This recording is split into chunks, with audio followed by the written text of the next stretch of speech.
Let's see how the fundamental theorem of calculus helps us get a different perspective on the model provided by Newton's law of cooling. And let me write down the law of cooling for you. We talked about this a while back. We've got H is the temperature of something. In the last video we did this, it was a potato.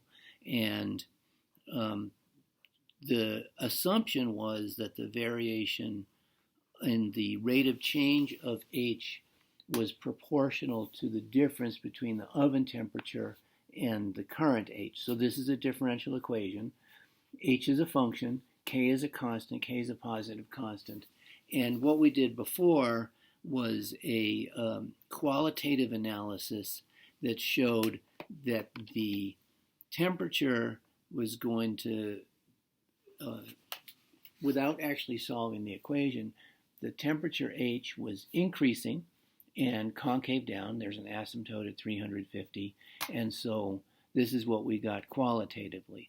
Now we can use the fundamental theorem of calculus to see how this comes about quantitatively. So we're actually going to solve the differential equation. And so let's get on with it.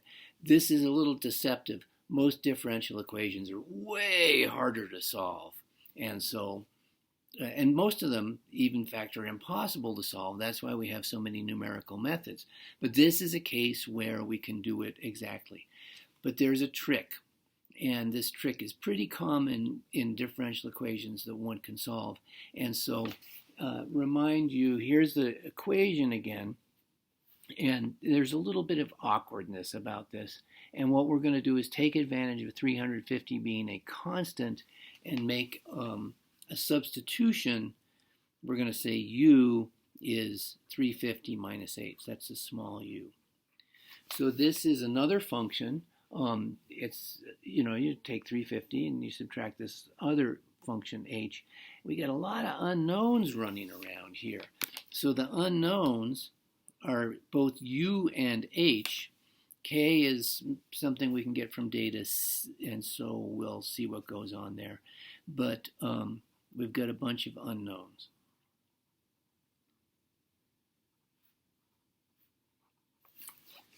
Okay, so let's make them knowns. Yeah, we're going to do that. So the thing to notice is that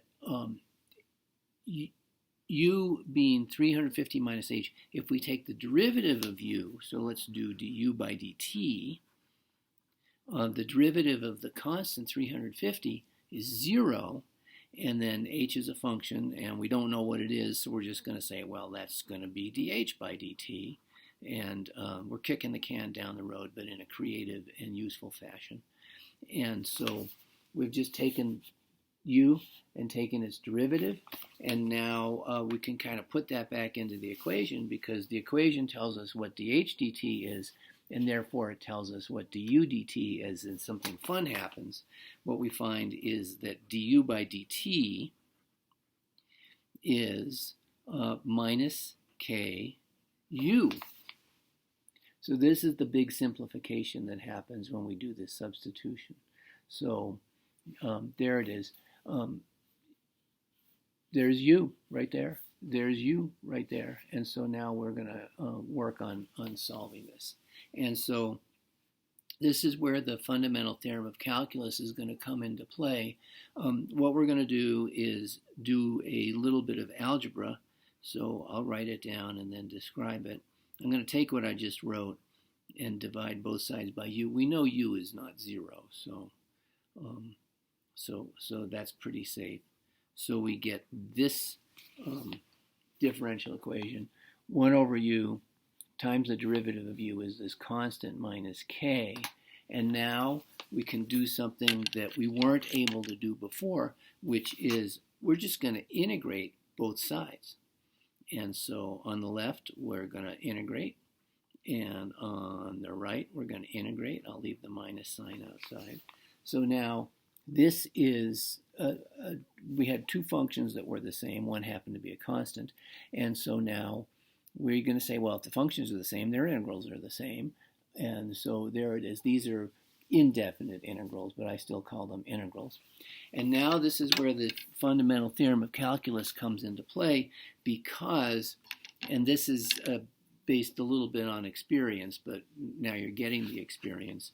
The derivative d by dt of the natural log of u, and so this is something from way back when we were doing derivatives. Well, u is a function. U is not the variable, t is the variable, and u is a function. So this is implicit differentiation. We've got to use the chain rule. The derivative of a logarithm is reciprocal, but then we have to multiply by what we took the reciprocal of.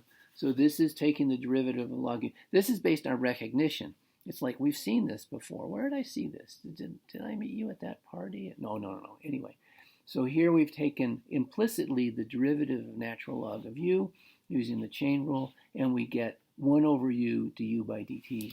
And that's what's inside this integral. And so what we have here is this integral of something that looks very complicated, but it's actually the integral of the derivative. Boom! Fundamental theorem of calculus.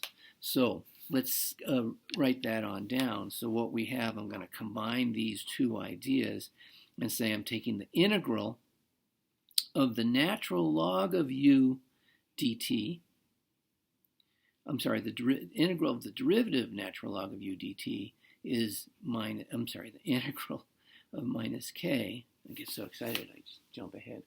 So I've combined those. I've taken the derivative of natural log of u, that's 1 over u du dt. I'm integrating it and then just integrating the other side as well. And those are integrals that we can do because we know the first fundamental theorem of calculus.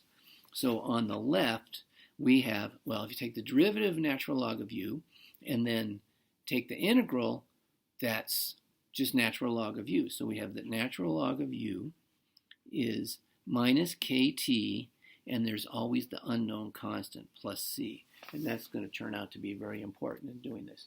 So I've integrated. I knew that this integral was just natural log of u. Integral of minus k, that's one of the simple special cases of the power rule. So that's minus kt. The derivative of minus kt is minus k. And so now we get to do some algebra. So we have that u is e to a power, and it's the power that's on the right side there. So minus kt plus c.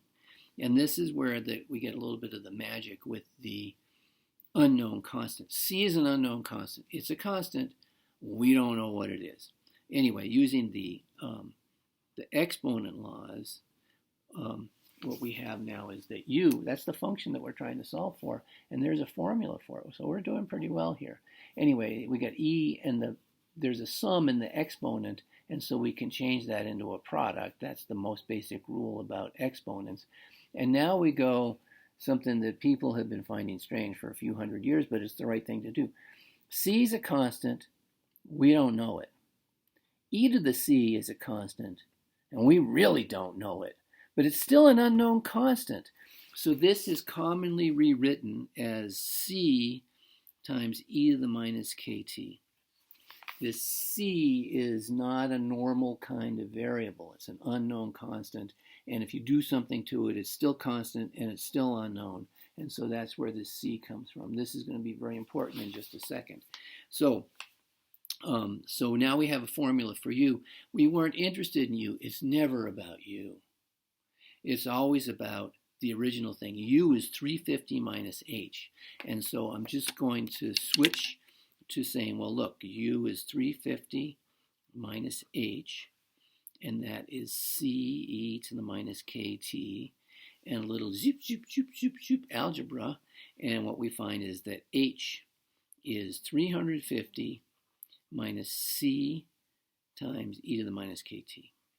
And that is the exact solution to the Newton's law model. We've got an exact formula that you could put into a calculator or computer and calculate the temperature.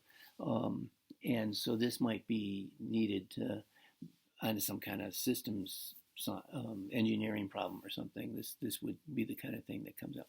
So h is a function of t. We haven't written that, but there it is. Now to determine C, you need to notice that h of 0 is 350 minus C. E to the minus 0 is 0. So, so let's just kind of finish that part off. So h of 0 is 350 minus C. This is pretty typical about how these go. And so that implies that C is 350 minus h of 0. And the last time we did this, the initial temperature was 52 degrees because I've taken the potato out of the oven. So this is 350 minus 52, which is 298. So there's the complete solution. H of t is 350 minus 298 e to the minus kt. Now with the rest of the data that we had from that experiment, we could figure out what k is. But the important thing I wanted you to see right here is that we can now solve this differential equation exactly. And if you look at this function, this is asymptotic from below to 350, just like we found with the qualitative method. So the qualitative method and the quantitative method agree. And tell you what, it's lunchtime, so I'm going to stop there and go eat some French fries.